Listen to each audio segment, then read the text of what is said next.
제가 처음 뵙는 분들이 앞자리에 앉아가지고 조금 멋쩍어 하실 것 같은데 그러실 것까지는 없을 것 같습니다. 예, 감사합니다, 여러분. 오늘 말씀 제목이 예수님의 제자의 길인데 이거 조금 걱정스러운 측면들이 여러분들 벌써 마음에 이거 제자 큰일 났구나 이런 생각을 가질 분들이 혹 있을지 모르겠습니다만, 우리가 예수님의 제자다운 삶, 또 제자다운 교회 우리 이루어 나가야 된다는 차원에서 오늘 좀 함께 말씀을 나누고자 합니다. 예수님 주변에는 적어도 세 그룹의 사람들이 있었습니다. 하나는 예수님으로부터 도움받고 혜택받고 예수님 가까이 가면 뭔가 하나라도 자기에게 유익한 것이 있을 것을 기대하는 사람들, 한 그룹이었습니다. 미국에서 나온 책 가운데 이런 사람들을 이제 팬이다 그래요. 팬과 같이 예수님을 좇았던 사람들이 있습니다. 또 한 그룹의 사람들은 예수님의 활동을 제한하고자 하는, 본인들이 가지고 있는 기득 권력에 대해서 예수님이 자꾸 어려움을 준다고 생각하고 의식했던 유대인 관료들, 또 종교 지도자들입니다. 어떻게 해서든지 예수님 가까이에서 예수님의 어떤 흠을 잡고 또 책 잡으려고 했던 그 방해 세력들이 또 한 그룹이었습니다. 그리고 또 세 번째 한 그룹은 바로 예수님의 제자들이라고 할 수 있습니다. 물론 제자들이 탁월한 실력가이고 또 대단한 그런 경험을 가진 사람들은 아니었습니다. 때때로 실수도 했지만, 그렇지만 끝까지 예수님을 따르면서 예수님의 말씀에 수종들었던 사람들입니다. 물론 19절에 나오는 가룟 유다는 제외입니다. 그는 예수님을 판자로. 오늘 본문 말씀은 예수님께서 그 예수님을 좇았던, 또 예수님을 따랐던 세 그룹 가운데 예수님을 끝까지 좇으면서 수종들었던 제자들을 세우는 그 내용이 오늘 본문 말씀입니다. 본문에 거명되고 있는 제자들의 면면을 보면 그렇게 잘난 사람들이 아닙니다. 주로 당시에 예루살렘 출신들이 조금 잘 나간다고 볼 수 있겠습니다만, 여기에 나오는 사람들은 다 지역 사람들, 지방 사람들이죠. 변두리 사람들입니다. 예수님께서 그런 사람들을 제자로 세우셔서 주님께서 원하시는 일들을 넉넉하게 이루어내셨습니다. 예수님의 제자들은 우리 잘 아는 대로 예수님과 한 3년여 같이 활동하셨습니다. 활동의 결과, 활동의 열매는 우리 교회 용어는 아닙니다만 대성공이라고 볼 수 있겠습니다. 사도행전에서 우리가 그 장면을 잠깐 볼 수 있는데요. 사도행전 5장 40절로부터 42절까지 말씀을 스크린을 좀 잠깐 보시면 이렇게 소개되고 있습니다. 지금 이 장면은 예수님께서 이제 부활하셔서 승천하신 이후에 사도들, 제자들의 사역을 소개하는데요. 40절 스크린 보고 우리 같이 한번 읽어보겠습니다. 시작. 그들이 옳게 여겨 사도들을 불러들여 책찍질하며 예수의 이름으로 말하는 것을 금하고 놓은.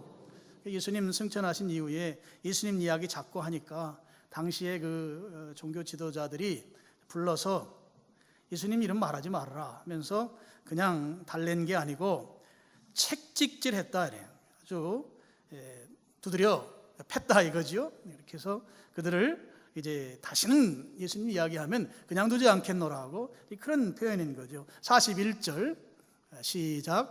사도들은 그 이름을 위하여 능욕받는 일에 합당한 자로 여기심을 기뻐하면서 공회 앞을 떠나냐.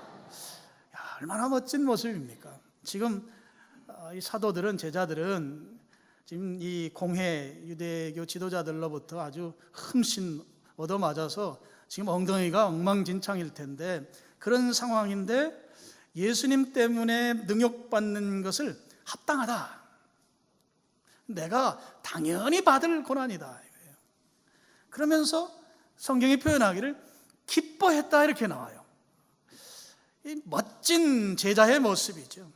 예수님 때문에 얻어맞고 지금 몸은 만신창이가 되었지만 이것을 당연하게 여기고 기뻐하는 모습입니다. 그러면 그렇게 기뻐하면서 그들이 이제 열중시하고 집에 가서 가만히 쉬었는가? 이제 그게 아니에요. 42절 우리 같이 또 읽어보겠습니다. 시작. 그들이 날마다 성전에 있든지 집에 있든지 예수는 그리스도라 하고 가르치기와 전도하기를 그치지 아니하니라. 그들이, 예수님의 제자들이 날마다는 시간에 관련된 용어이죠. 날마다 성전에 있든지 집에 있든지 장소이죠. 그러니까 예수님의 제자들은 뭐 시간 상관없이 장소 관계없이 예수는 그리스도라 하고 가르치고 전도하는 일을 그치지 아니했다 하는 것이죠. 자, 때릴 테면 때려라. 너희들이 우리를 힘들게 할 거면 힘들게 해라. 우리는 계속 예수님은 그리스도다. 예수님을 전하는 일을 그치지 않겠노라고. 지금 제자들이 이런 모습으로 그들의 삶을 이어가고 있는 걸 볼 수 있습니다. 예수님의 제자들은 시간적으로, 장소적으로, 환경적으로 무관하게 복음 전하는 일을 아주 매진했던 걸 볼 수 있어요. 그러니까 예수님의 그 제자로서 끝까지 예수님 말씀대로 순종하는 그런 제자의 모습을 보여주고 있습니다. 이 사람들을 지금 처음 예수님께서 피택하는 장면이 오늘 본문이죠. 근데 이 사람들 요즘식으로 말하면 정말 별 볼 일 없는 사람들이에요. 예수님께서 그런 사람들 제자로 뽑아서 그야말로 위대한 일, 대단한 하나님의 제자로 세운 이 모습, 도대체 이들이 어떻게 해서 그렇게 예수님의 신실한 일꾼으로 바뀌어졌는가 하는 것을 오늘 말씀으로 우리가 잠깐 나누도록 하겠습니다. 13절 말씀 보시면 또 산에 오르사 자기가 원하는 자들을 부르시니 나온지라 그랬습니다. 예수님께서 원하는 사람들을 부르셨다 하는 거예요. 예수님 시대는 사람들이 당시에 철학을 하는 사람이든 웅변가든 아주 훌륭한 선생님이 있으면 그분으로부터 배우기 위해서, 제자 되기 위해서 돈 싸들고 가서 나 좀 제자 삼아주세요. 제자가 스승을 찾아가던 시대였습니다. 출세하기 위해서는 그런 풍토가 예수님 당시의 풍토였습니다. 그런데 지금 본문에 나오는 예수님의 제자 피택 방법은 그런 방법과는 정반대인 것이죠. 예수님께서 자기가 원하는 자들을 부르셨다 이렇게 나와요. 학생이 선생님 찾아가서 나 좀 제자 삼아주세요가 아니라 선생님이 학생을 내가 너를 제자로 삼겠다, 정반대의 방법으로 예수님께서 제자들을 부르신 것이죠. 그래서 예수님이 이 제자를 부르시는, 예수님이 쓰시는 일꾼을 부르시는 특징입니다. 요한복음 15장 16절 상반절 스크린에 같이 또 읽어볼까요? 너희가 나를 택한 것이 아니요 내가 너희를 택하여 세웠다. 주님께서 우리를 택했다 하는 것이에요. 여러분, 그런 측면에서요, 여기 여러분 오셨잖아요. 대단한 여러분 자부심을 가지셔도 괜찮습니다. 주님께서 나를 부르셔서 내가 지금 이 자리에 와 있다 하는 거죠. 주님이 나를 부르신 것입니다. 사람들이, 인간이 예수님을 선택한 것이 아니라 예수님께서 원하는 사람을 부르시고 지명하시고 선택하셨다 하는 거죠. 여기에서부터 예수님을 좇는 사람, 따르는 사람, 제자의 길을 가게 되는 것입니다. 예수님이 부르셨을 때 13절에 나오는 것처럼 예수님이 원하는 자를 부르셨다. 그러면 그 부르심에 반응하는 것이 중요하죠. 예수님이 아무개야 넌 내게로 와라 그러면 내가 그 부름에 제가 가겠습니다 하는 게 중요하다 말이죠. 이 제자가 된다, 예수님을 따르는 사람이 된다, 예수님의 말씀대로 순종하는 자가 된다고 할 때 예수님께서 부르셨다고 하는 이 부르심에 대한 이 확신, 그리고 그에 따르는 반응이 중요합니다. 저희 이제 신학교 입학할 때, 우리 신학교 다닐 때 우리 교수님, 우리 권혁국 목사님도 계시지만 입학 시험 볼 때 면접을 봐요. 면접 볼 때 하여튼 그 엄격하게 따지는, 요즘은 어떻게 하는지 제가 잘 모르겠지만 그때는 소명감, 소명의식이라고 그래서 하나님이 너 목사로 부른 거 맞냐, 이걸 굉장히 엄격하게 체크를 했어요. 하나님께서 목회자로 부르심에 대한 그런 이제 확인이었던 거죠. 면접을 보면서. 그래서 저 신학교 입학할 때는 그런 걸 이제 철저하게 체크했고, 그래서 제가 기억하기에 좀 이제 신학교 머리가 좋은 사람이 왔다가 이런 부분이 명확지 않아서 아마 학교 다니지 못한 친구들도 제가 있는 걸로 기억하고 있어요. 뭐 실력은 좋지만 목회자로 부르심에 대한 부르심이 이제 흐리멍텅한 거죠. 그러면 이거 학교 다니고 졸업하고 이게 더 큰 속을 썩일 일들이 생길 수도 있는 부분이죠. 부르심에 대한 확신이죠.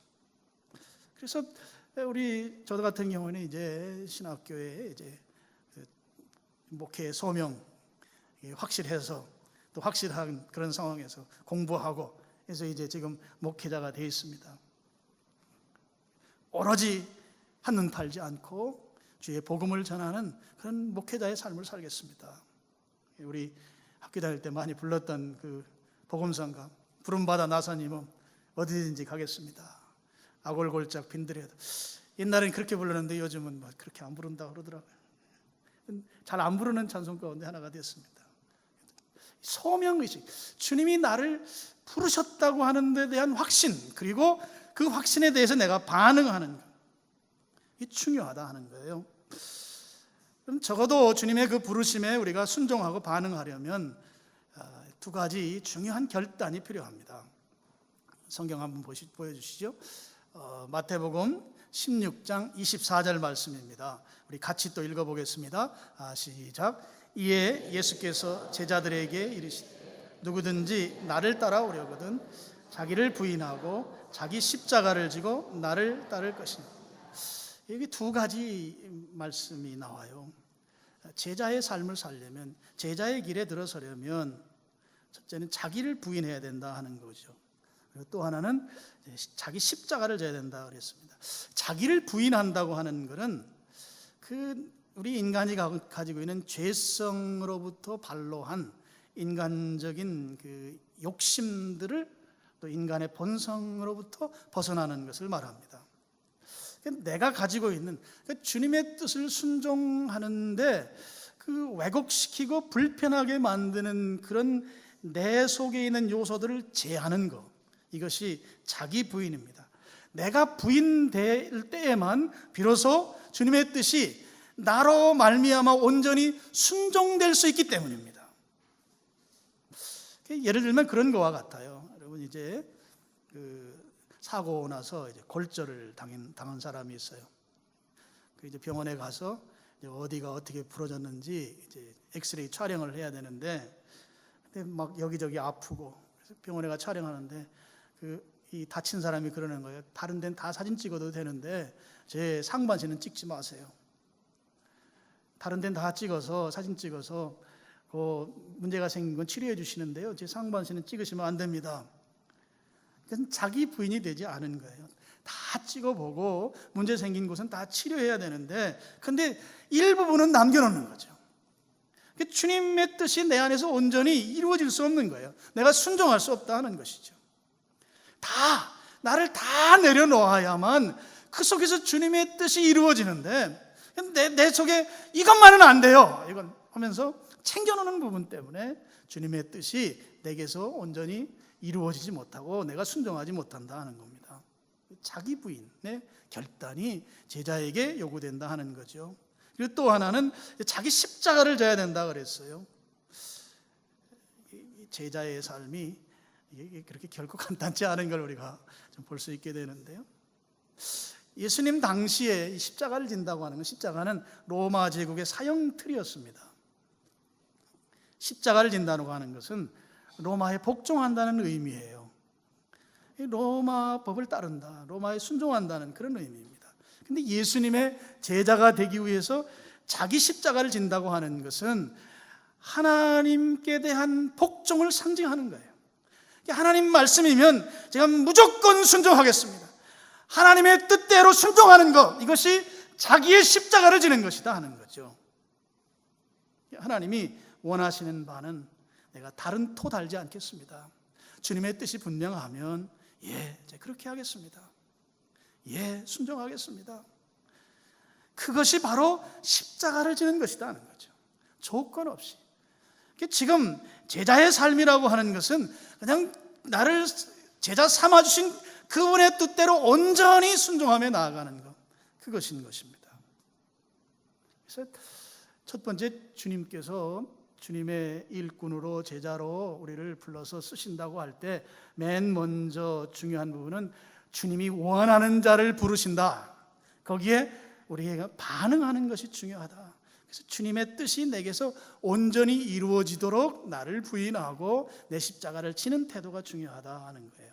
그다음에 두 번째, 이제 부른 그들을 향해서 예수님께서 어떻게 하시는가? 14절 보면 이에 12를 세우셨으니 이는 자기와 함께 있게 하시고 그랬습니다. 부르셔서 예수님께서 두 번째로 하신 일은 함께 있으셨습니다. 예수님이 부른 제자들을 예수님께서 그들과 함께 지내면서 같이 여행도 하고 같이 밥도 먹고 같이 전도도 하고 같이 기도도 하고 같이 아픈 사람들 고치는 일도 하고 함께 지냈습니다. 예수님이 원하는 사람들을 부르시고 그 부른 그들과 함께 지내면서 그들이 예수님을 배우게 했다 하는 것이죠. 예수님을 배우도록 하기 위해서 그들이 예수님과 함께 있게 하셨습니다. 여러분, 요한복음 8장 31절 말씀, 이 함께 지내는 것이 얼마나 중요한지를 알려주는 구절인데요, 우리 또 같이 스크린 보고 읽어볼까요? 그러므로 예수께서 자기를 믿은 유대인들에게 이르시되 너희가 내 말에 거하면 참으로 내 제자가 되고, 여기 참으로 내 제자가 되고, 제자가 진짜 제자가 있다는 거죠. 예수님의 참된 제자는 거기에 보면 예수님의 말에 거해야 한다 하는 거죠. 예수님의 말씀, 예수님의 가르침, 예수님의 인격, 거기에 거해야 된다 하는 거예요. 거한다는 말은 계속 머물러 있는다는 의미예요. 계속 머물러 있는 거예요. 계속 머물러 함께 있으면서 예수님을 배우는 것입니다. 이제 훈련이라는 말을 쓰기도 하고 체화라는 말을 쓰기도 해요. 예수님을 닮아버리는 것이죠. 우리 흔히 아는 말로 작은 예수 주니어가 되는 거예요. 예수님과 함께 지내면서 이런 부분을 생각해 볼 수 있어요. 예수님께서는 아침에 해가 뜨기 전에 한적한 곳에 가셔서 기도하는 일을 하셨습니다.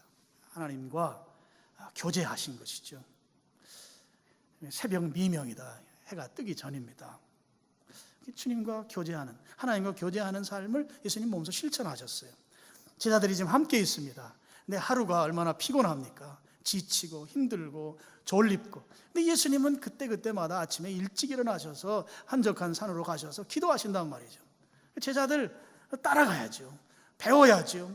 그러면서 예수님처럼 그들의 삶도 새벽에 이른 아침에 주님과 교제하는 이 시간이 정말 행복한 시간이고 우리 제자의 삶에서 꼭 필요한 시간이고, 그것을 이제 제자들이 보고 배우는 것이죠.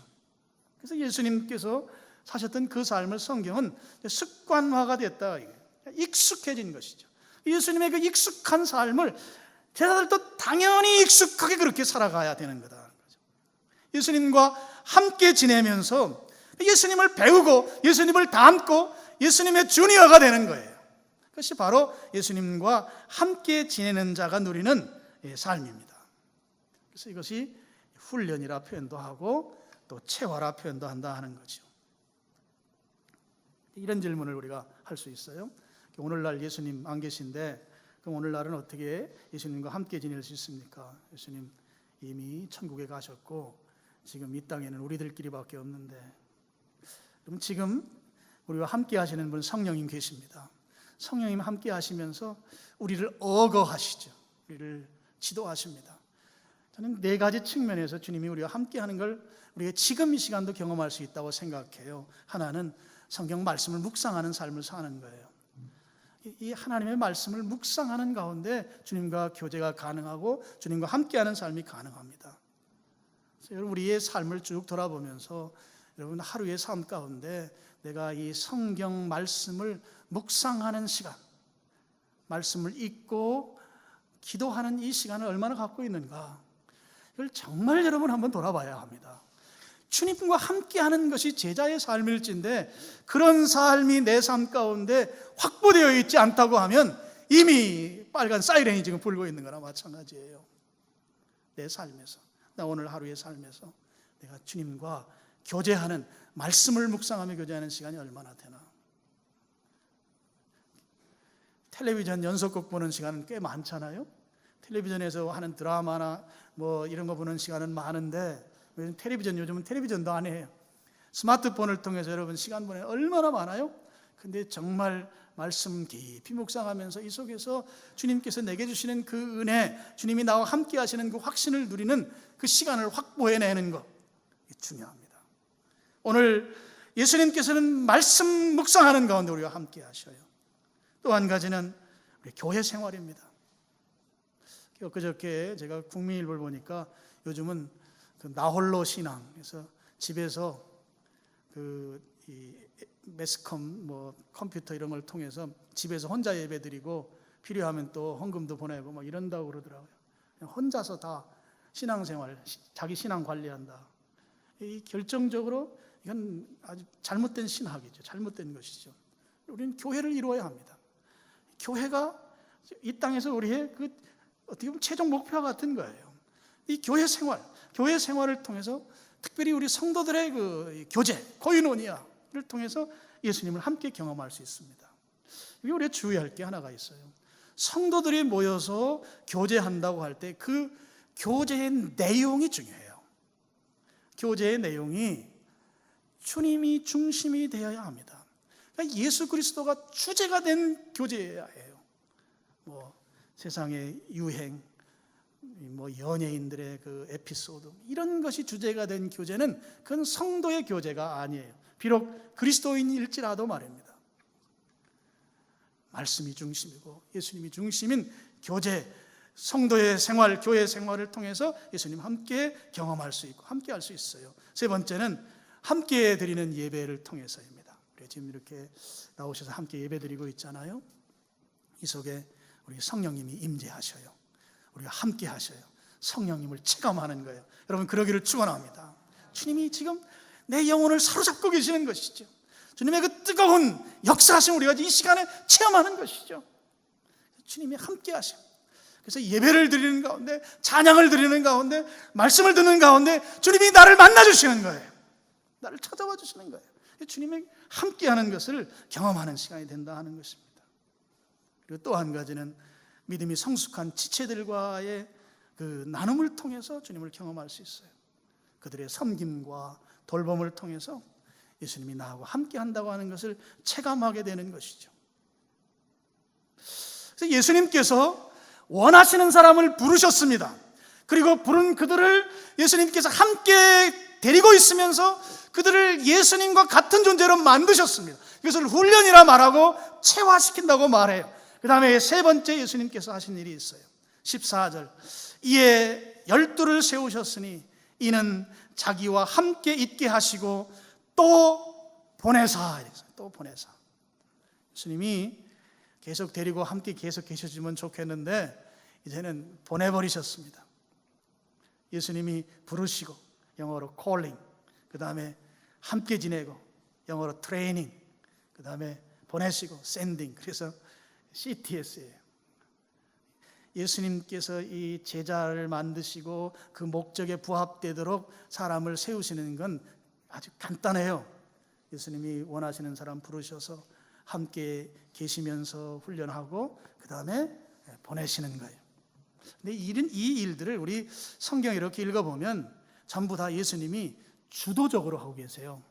예수님께서 원하는 사람을 부르시고 또 그들을 불러서 함께 있게 하시고 예수님이 주도적으로 하시는 거예요. 그리고 예수님께서 그들을 보내세요. 전부 다 예수님이 주도적으로, 예수님께서 주관해서 제자들을 훈련시키고 보내시고 부르시고 예수님 다 그렇게 예수님께서 하신다 하는 거죠. 이제 중요한 것이 그럼 예수님이 왜 보내시는가? 예수님께서 제자들을 보내시는 목적이 중요합니다. 그럼 14절 우리 같이 한번 읽어볼까요? 14절 시작. 이에 12를 세우셨습니다.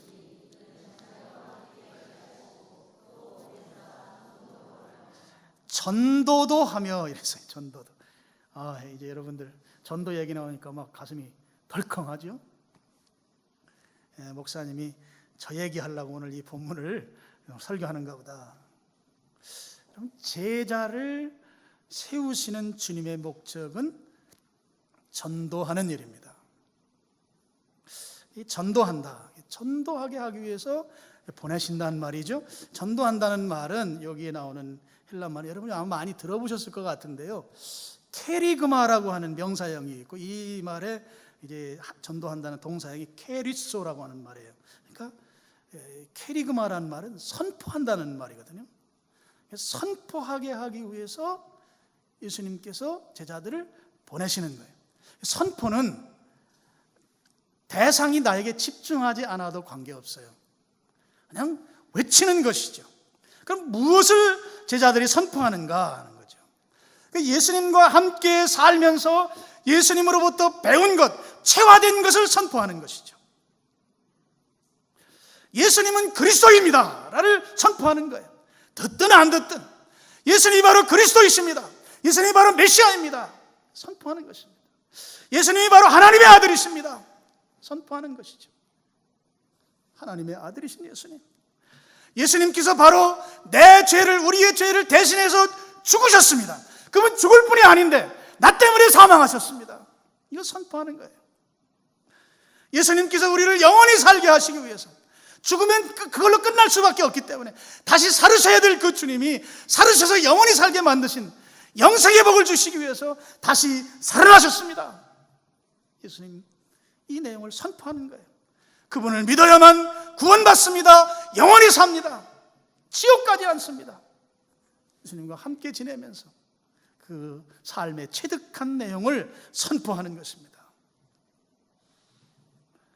그래서 제자는 선포자인 거예요. 선포자. 전도도 하며 선포하는 거예요. 여러분, 선포와 설득은 조금 구별할 필요가 있어요. 선포. 그렇게 생각해요. 설득도 물론 1대1로 만나서 개인 전도를 할 때 설득의 전도 방법이 필요해요. 어느 것이 더 중요하다, 중요치 않다 그건 아닙니다. 근데 설득은 상대방에게 설명하고 동의를 구하고 이해하게 만들고 또 나에게 내 말에 좀 이렇게 순종하도록 만드는 그런 과정을 거친다고 하면 이 선포는 그런 생각이 들어요. 이제 막 번개치잖아요. 막 번개칠 때 큰 불이 확 내려서 번개가 번쩍 치면 그 번개에 의해서 그냥 세상이 다 경천동지 하듯이 막 변화되는 큰 변화, 그냥 엄청난 충격처럼 막 몰아치는 그런 것 같은 것은 선포라고 하면, 이 설득은 그냥 성냥불처럼 그냥 다소곳이 다정하게 이렇게 설명하는, 이 선포에 놀라운 역사가 있는 거예요. 선포. 예수님이 하나님의 아들입니다. 예수님이 그리스도입니다. 예수님을 믿어야 삽니다. 선포. 상대방이 듣든 안 듣든 관계없어요. 15절 말씀 보면 귀신을 내쫓는 권능도 가지게 하려 하심이라 그랬어요.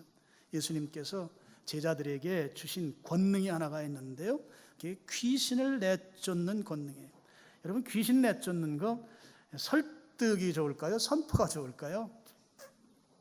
야, 귀신아, 너 왜 그 사람 속썩이냐? 좀 나가줄래? 제발 좀 나가다오. 이 말이 좋겠습니까? 예수 그리스도의 이름으로 명령한다, 나가라! 이게 낫겠습니까? 선포는 아주 번개불과 같이 강력한 충격을 주는 것으로 우리가 그렇게 믿습니다. 캐리그마예요. 예수님 당시에 귀신 들린 사람들이 많았다고 그래요. 기록에 보면. 제가 이제 시골 출신인데 어렸을 때 보면 저희 시골에 귀신 들린 사람들이 꽤 많았던 것 같아요. 꽤 많다고 하긴 좀 그렇습니다만, 귀신 들리고 좀 정신이 좀 이상하고 이런 분들이 저 어린 시절에 많았던 것 같아요. 근데 지금은 그런 분들 찾기가 그렇게 쉽지 않은 시대죠. 예수님께서 지금 제자들에게 복음을 선포하도록, 예수 그리스도를 선포하도록 하시면서 거기에 하나 덧붙여서 귀신을 내쫓는 권능을 주셨다 그랬습니다. 예수님께서 제자들을 세상에 보내시면서 이 귀신을 내쫓아야 되는 거예요. 귀신을. 그럼 이 귀신이라고 하는 존재는 우리 성경에 보면 앞에 형용사가 하나가 꼭 붙어요. 이 형용사가 더럽다는 표현이에요. 더러운 귀신이에요. 어둡고 침침하고 냄새나고 뭔가 가까이 있으면 아주 불편한 존재, 이 귀신입니다. 이 귀신을 내쫓아야 된다는 거죠. 귀신을 내쫓는 권능을 주님께서 주셨기 때문에 주님의 제자들은 귀신을 내쫓는 능력자가 되어야 된다 하는 거예요. 귀신이 더러운 존재예요. 어둡고 침침한 존재예요. 이걸 내쫓게 되면 거기에 광명이 있어요. 밝음이 있어요. 행복이 있어요. 어둡고 침침하고 더러운 곳을 예수 그리스도의 권능으로 밝고 환하게 만드는 존재, 그리스도의 제자들이 할 일이다 하는 거죠. 오늘날은 귀신 들리는 사람 많지 않은데 이 권능이 뭐가 필요합니까? 필요합니다. 하비 콕스라고 하는 아직 생존해 계신 나이가 많으신 목사님이, 침례교 목사님으로 제가 아는데요, 이분이 쓴 글을 제가 읽다가 이런 걸 내용을 봤어요. 현대인들이 너무 스트레스를 많이 받는다. 영적으로도 너무 눌려있다. 그래서 마치 성경시대에 귀신에 들려있는 사람들과 같이 그렇게 불안정한 상태로 현대인들이 살아가고 있다. 그래서 현대인들은 항상 불안하다. 특징이 그렇다는 거예요. 불안하고 누군가에게 누가 쫓아오는 것도 아닌데 쫓기는 것 같이 조급하고, 그리고 생존 경쟁 속에서 뒤처질까 안절부절하면서 손해는 보지 않을까 피해의식 속에 현대인들이 살아가고 있다. 마치 그 모습이 예수님 시대에 귀신 들린 사람이나 현대인들이 엄청난 스트레스와 압박 속에서 보여주는 모습이 별반 차이가 없다, 이런 글입니다. 익명의 도시 속에서 숨어서 살면서, 옆집에 아파트 옆집에 누가 사는지 잘 모르잖아요. 얼굴은 알지만 그런 도시에 우리가 살고 있으면서 불안감 속에서 안절부절하지 못하고 살아가는 것이 귀신 들린 예수님 시대의 그 사람들이나 오늘날 우리나 큰 차이가 없다, 그런 이야기입니다. 우리 시대에 우리가 예수님의 제자가 돼야 될 명분, 분명하게 드러나고 있는 부분인 것이죠. 우리가 예수님께서 우리를 원하셔서 부르시고 예수님과 함께 계시면서 훈련시키셔서 이제 보내셨습니다. 또 우리는 보냄 받은 자들입니다. 그러면 우리가 해야 될 일들은 예수님과 함께 지내면서 주신 그 구원의 복음, 영원한 생명의 복음을 선포하는 일, 이 일을 우리가 넉넉하게 충분하게 담대하게 해야 할 것입니다. 그리고 동시에 지금 현대인의 삶 속에 어렵고 그리고 힘들게 만드는 이 왕년의 귀신의 현상과 같은 그런 속에 억눌려 사는 현대인들을 평화롭게 하는 일, 이 일을 우리들이 해야 한다는 것이죠. 선포해야 합니다. 예수 그리스도가 선포되는 곳에 평안이 있습니다. 예수 그리스도가 선포되는 곳에 안식이 있습니다. 예수 그리스도가 선포되는 곳에 우리를 답답하게 하는 것들이 다 놓이는 줄로 믿습니다. 지금도 힘들고 답답하고 괴롭게 만드는 요소들, 예수 그리스도가 선포되면 다 해결되는 줄로 믿습니다. 이 귀신을 내쫓는 권능이 우리에게 있기 때문에 우리가 그리스도인은 제자로서 선포하면, 예수님을 선포하기만 하면 우리 세상은 밝고 환한 세상, 어둡고 침침함이 사라지고 귀신의 현상이 사라지는 그런 세상, 우리 제자들에 의해서 이루어지는 줄로 믿습니다. 제자 이야기를 제가 이렇게 설교로 드리는 것은 이유가 있어요. 교회는 초신자도 있지만 성숙한 신자도 같이 공제하는 것이 교회예요.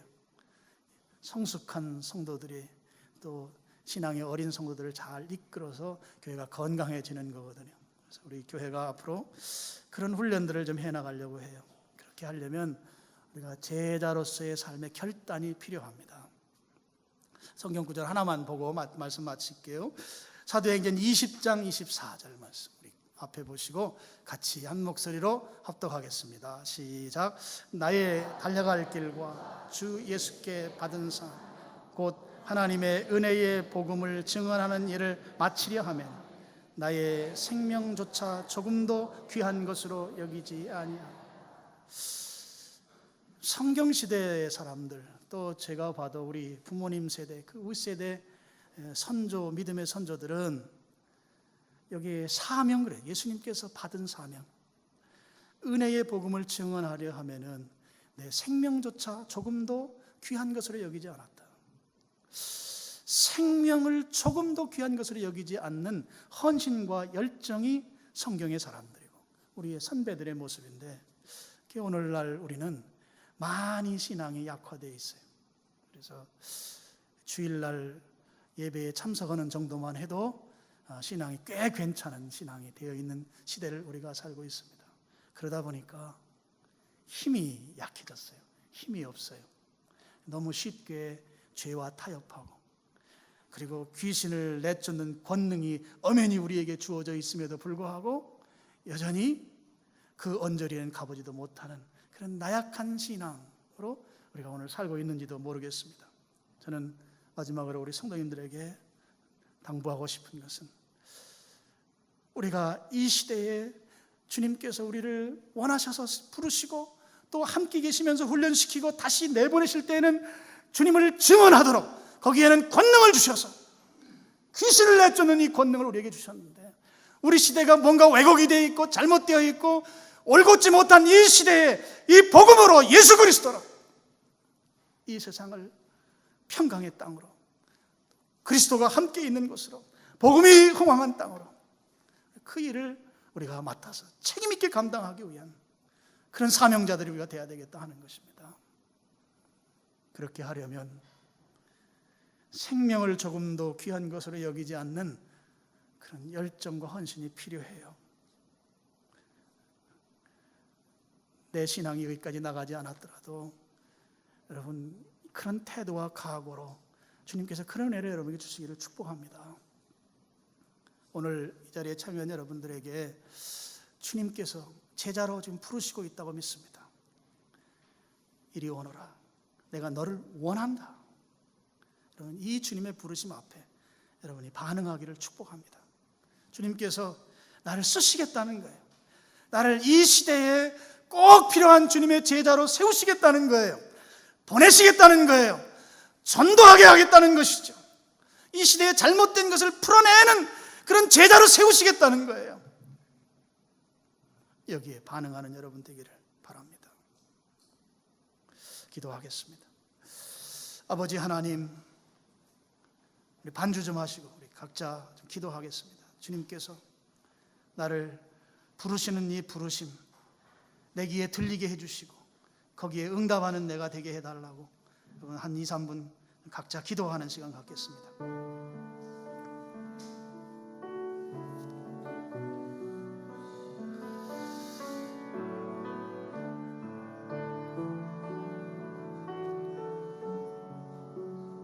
아버지 하나님,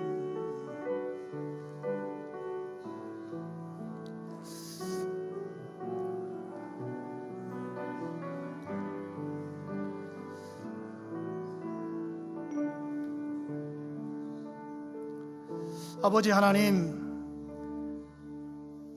주님이 원하셔서 오늘 이 자리에 저희들 불러주신 줄로 믿습니다. 여기에 선하게 반응하게 하여 주시옵소서. 다른 핑계 대지 않게 해 주시옵소서. 나이가 있기 때문에, 배움이 적기 때문에, 경제적으로 어렵기 때문에 제자 못 되는 것이 아니고 주님이 부르시면 주님의 제자 되는 줄로 믿습니다. 그 부르심에 예하고 반응하는 저희들 되게 해 주시옵소서. 오늘 그 부르심에 순종하고 주님께서 함께 있으면서 훈련시킬 때 거기에 또한 순종하고 주님께서 쓰실 때 귀하게 쓰임받는 그런 성도들 되게 해 주시옵소서. 생명조차도 귀하게 여기지 아니할 정도로 그 헌신의 열정이 우리들에게 다시 한번 회복되게 하여 주시옵소서. 주님의 이 다시 부르시는 이 부르심에 저희들이 온전히 반응하게 하여 주시고, 이를 통해서 이 시대에 주의 복음이 편만해지는 그런 역사를 이루는 교회 지체 성도들이 되게 해 주시옵소서. 예수님 이름으로 간절히 기도드리옵나이다. 아멘.